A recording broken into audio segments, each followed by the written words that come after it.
بسم الله الرحمن الرحيم الحمد لله رب العالمين والصلاة والسلام على أشرف الأنبياء والمرسلين سيدنا ونبينا ومولانا محمد صلى الله عليه وسلم وعلى آله وصحبه أجمعين وبعد السلام عليكم ورحمة الله تعالى وبركاته. Beloved brothers and sisters in Islam, respected ulama, this evening we start a new section. We are still in Kitab al-Tahara, the chapter of purification.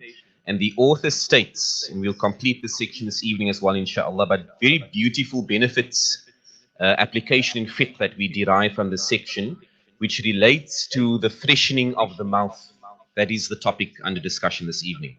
So the author states, وقال المصنف رحمه الله والسواك مستحب في كل حال إلا بعد الزوال للصائم وهو في ثلاثة مواضع أشد استحباب عند تغير الفم من أزم وغيره وعند القيام من النوم وعند القيام إلى الصلاة.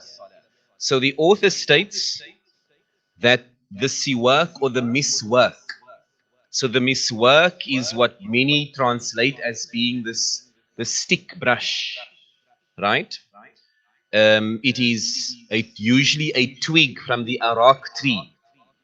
So the author states that the miswak is mustahab. It is encouraged in all conditions except after zawal, after the sun has reached its zenith point, lisa'im, for the person who is fasting. And then the author continues and says, وَهُوَ فِي ثَلَاثَةِ مَوَاضِعَ أَشَدُّ إِسْتِحْبَابًا. And in three particular moments, it is especially encouraged. The author states, the first moment, عند تغير الفم من أزم وغيره.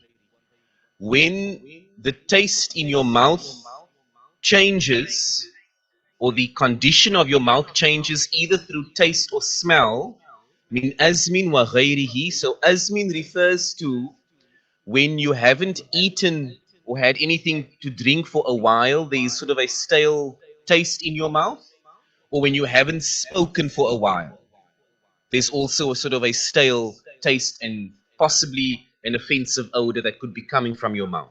So the author says when you have this occurring, this is one particular moment when it is mustahab. The second moment, وَعِنْدَ الْقِيَامِ مِنَ النَّوْمِ, and when you wake up from sleep. And the third moment, وَعِنْدَ الْقِيَامِ إِلَى الصَّلَاةِ, and when you are about to enter into salah. So firstly, let's quickly touch on a wonderful point.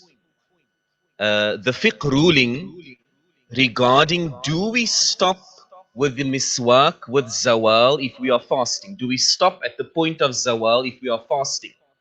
So the origin behind this particular teaching is the hadith of the Prophet sallallahu alaihi wasallam, in which he says, on the authority of Abu Hurairah radiallahu anhu, as reported in Bukhari and Muslim, لَخَلُوفُ فَمِ الصَّائِمِ أَطْيَبُ عِنْدَ اللَّهِ مِنْ رِيحِ الْمِسْكِ. That the smell that comes from the mouth of the fasting person is, more beloved and more pleasant to Allah, than the smell of musk.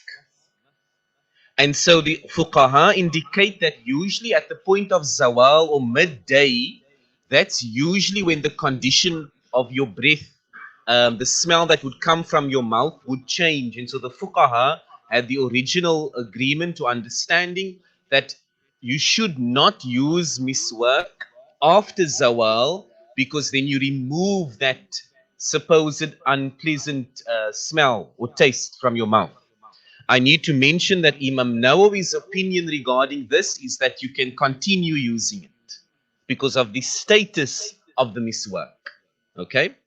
Then the second gem that we get from this, my dear brothers and sisters in Islam, respected ulama, is that when the mouth has a stale taste or there's an offensive odor that comes, a lot of individuals pose the question, is this limited to the miswak only, or can we take the ruling and transfer it to the toothbrush? and toothpaste. This is I'm smiling because it's a lovely debate in fiqh, because the ulama naturally have differing views regarding this. I'm going to mention that the ulama all agree on the fact that the purpose of the miswak is for the freshening of the breath. That is why when we wake up from sleep, the Prophet ﷺ encouraged that at that moment when we still have, morning breath, as they, generally refer to it as, we freshen the breath at that point. And then the Prophet ﷺ specifically, was particular on the use of miswak in one narration at the time of wudu, and in another narration before entering into salah. Now that particular moment is critical because now you are going to be talking to Allah subhanahu wa ta'ala. So it is only the appropriate etiquette and adab that we freshen our breath. So a lot of the ulama agree on the fact that you can extend the ruling of miswak to the toothbrush. Some of the ulama that have supported this, particularly in the Shafi'i madhab, Imam Nawawi's original opinion, and we know in the Shafi'i madhab we like to have a first opinion and then we change our mind a while later. That's well known. So Imam Nawawi's original opinion was it is limited to the miswak from the arak tree. He then subsequently changed the view, saying that the purpose of the miswak was for the freshening of the breath, so that there's no unpleasant odor or smell. And so if a person does this at those times to freshen the breath, then inshallah you get the reward of sunnah. And then Shaykh Ibn Uthaymeen rahimahullah endorsed the view, saying that wholeheartedly the miswak can be replaced with the toothbrush.